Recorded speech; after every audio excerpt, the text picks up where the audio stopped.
വിനിത വിജയ് ചേരുന്നു. ഡൽഹിയിൽ ഇന്ന് പ്രതിരോധ മന്ത്രി രാജ്നാഥ് സിംഗിന്റെ അധ്യക്ഷതയിൽ സർവകക്ഷി യോഗം നടക്കുന്നുണ്ട്. ഇന്ത്യക്ക് ഒറ്റ ശബ്ദവും ഒറ്റ വാക്കേ ഉള്ളെന്ന് പുറം ലോകത്തോട് വിളിച്ചു പറയാൻ മറ്റ് രാഷ്ട്രീയ കക്ഷികളുടെ കൂടി അഭിപ്രായ ഐക്യം തേടാൻ ഇന്ന് സർവകക്ഷി യോഗം നടക്കുന്നു. വിനിത, കൂടുതൽ വിവരങ്ങൾ എന്താണ് ഡൽഹി ബ്യൂറോയ്ക്ക് ലഭിക്കുന്നത്?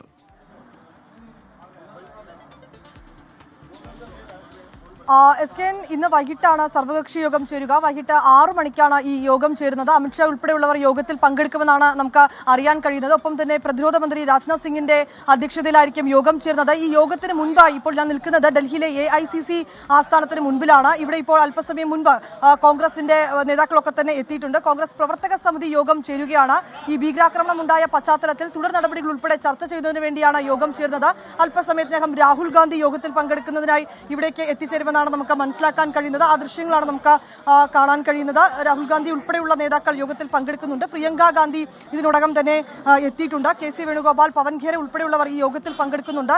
ഈ യോഗത്തിൽ തുടർ നടപടികൾ ഉൾപ്പെടെയുള്ള കാര്യങ്ങൾ കോൺഗ്രസ് ചർച്ച ചെയ്യും. അതിനുശേഷം ഏത് തലത്തിൽ മുന്നോട്ട് കൊണ്ടുപോകണം ഉൾപ്പെടെയുള്ള കാര്യങ്ങളായിരിക്കും അവർ തീരുമാനിക്കുക. നേരത്തെ തന്നെ കോൺഗ്രസ് ഇക്കാര്യത്തിൽ അവരുടെ നയം വ്യക്തമാക്കിയിട്ടുണ്ടായിരുന്നു. ഈ ശക്തമായിട്ടുള്ള തിരിച്ചടി, ഒപ്പം തന്നെ ഈ ഭീകരാക്രമണത്തിനെതിരെ ശക്തമായിട്ടുള്ള തിരിച്ചടി ഉൾപ്പെടെയുള്ള കാര്യങ്ങൾ അവർ പറഞ്ഞിട്ടുണ്ട്. അപ്പോൾ KC വേണുഗോപാൽ ഉൾപ്പെടെയുള്ളവർ വന്നിരിക്കുകയാണ് യോഗത്തിൽ പങ്കെടുക്കുന്നതിനായി. നമുക്ക് ദൃശ്യങ്ങൾ കാണാൻ കഴിയുന്ന പോലെ തന്നെ KC ഒക്കെ ശ്രീനഗറിൽ ഉണ്ടായിരുന്നതാണ്. അവിടെ നിന്നൊക്കെ അദ്ദേഹം പ്രതികരിച്ചിട്ടുമുണ്ടായിരുന്നു. കൂടുതൽ നേതാക്കളടക്കം ഈ യോഗത്തിൽ പങ്കെടുക്കാനായി എത്തിയിരിക്കുകയാണ്. നിലവിലെ സ്ഥിതിഗതികളടക്കം യോഗത്തിൽ ചർച്ച ചെയ്യും. രാഹുൽ ഗാന്ധി അമേരിക്കയിലെ സന്ദർശനം വെട്ടിക്കുറിച്ച് അദ്ദേഹവും യോഗത്തിൽ പങ്കെടുക്കുന്നതിനായി എത്തിയിട്ടുണ്ട്. ആ ദൃശ്യങ്ങളാണ് നമുക്ക് കാണാൻ കഴിയുന്നത്. നേതാക്കൾ ഉൾപ്പെടെ യോഗത്തിൽ പങ്കെടുക്കും. അല്പസമയത്തിനകം തന്നെ യോഗം ആരംഭിക്കുമെന്നാണ് മനസ്സിലാക്കാൻ കഴിയുന്നത്. ശേഷം ഈ യോഗത്തിൽ ഒരു തീരുമാനത്തിലേക്ക് കോൺഗ്രസ് എത്തും.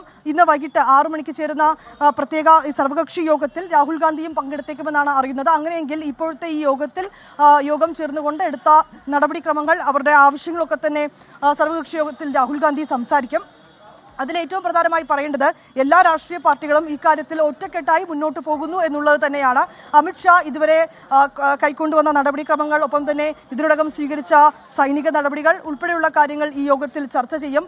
പ്രതിരോധ മന്ത്രി ഇതുമായി ബന്ധപ്പെട്ടുള്ള കാര്യങ്ങളും യോഗത്തിൽ വിശദീകരിക്കും. അതിനുശേഷമായിരിക്കും തുടർ നടപടികൾ, ഇനി ഏത് രീതിയിൽ മുന്നോട്ട് പോകണം ഉൾപ്പെടെയുള്ള കാര്യങ്ങൾ ചർച്ച ചെയ്യുക. ഏതാണെങ്കിലും ഭീകരതയ്ക്കെതിരെ ഒറ്റക്കെട്ടായി നിന്നുകൊണ്ട് മുന്നോട്ട് പോകാൻ എല്ലാവിധ പൂർണ്ണ പിന്തുണയും ഉണ്ടാകുമെന്നുള്ള കാര്യം നേരത്തെ തന്നെ നേതാക്കൾ വ്യക്തമാക്കി. അത് വിവിധ രാഷ്ട്രീയ പാർട്ടിയിലെ നേതാക്കളൊക്കെ തന്നെ അത്തരം അവരുടെ തീരുമാനങ്ങൾ പറഞ്ഞതുമാണ്. ഇപ്പോൾ ഞാൻ നിൽക്കുന്ന AICC ആസ്ഥാനത്ത് കോൺഗ്രസിന്റെ നേതാക്കൾ എത്തിക്കൊണ്ടിരിക്കുകയാണ്. അല്പസമയത്തിനകം തന്നെ ഇവരുടെ യോഗം ആരംഭിക്കും. കോൺഗ്രസിന്റെ യോഗം ആരംഭിക്കും. ഇതിൽ പാർട്ടി നിർണായകമായിട്ടുള്ള തീരുമാനമെടുക്കും. ഭീകരതയ്ക്കെതിരെ നേരത്തെ പവൻ ഖേരയൊക്കെ നമ്മളോട് സംസാരിച്ചപ്പോഴും പറഞ്ഞത് കൃത്യമായിട്ടുള്ള ഒരു നയം ഈ കാര്യത്തിൽ രൂപീകരിക്കുക എന്നുള്ളത് തന്നെയാണ്. ഭീകരതയ്ക്കെതിരെ ഒറ്റക്കെട്ടായി മുന്നോട്ട് പോകുമെന്നും പറയുന്നുണ്ട്. ഇന്നത്തെ യോഗം ഇത് സംബന്ധിച്ചുകൊണ്ടുള്ള കാര്യങ്ങൾ ചർച്ച ചെയ്ത് തീരുമാനിച്ചതിന് ശേഷം ആ അഭിപ്രായം, കോൺഗ്രസിന്റെ അഭിപ്രായം സർവകക്ഷി യോഗത്തിൽ ഉന്നയിക്കും. ഇതാണ് ഏറ്റവും പ്രധാനമായും കോൺഗ്രസ് മുന്നോട്ട് വയ്ക്കുന്നത്. ഒപ്പം 6 മണിക്ക് സർവകക്ഷി യോഗം ചേരും. സർവകക്ഷി യോഗത്തിൽ നിലവിലെ സ്ഥിതിഗതികൾ ഒക്കെ കൃത്യമായി തന്നെ യോഗത്തിലെ വിവരങ്ങൾ നൽകിക്കൊണ്ടിരിക്കുന്നത്. ആശ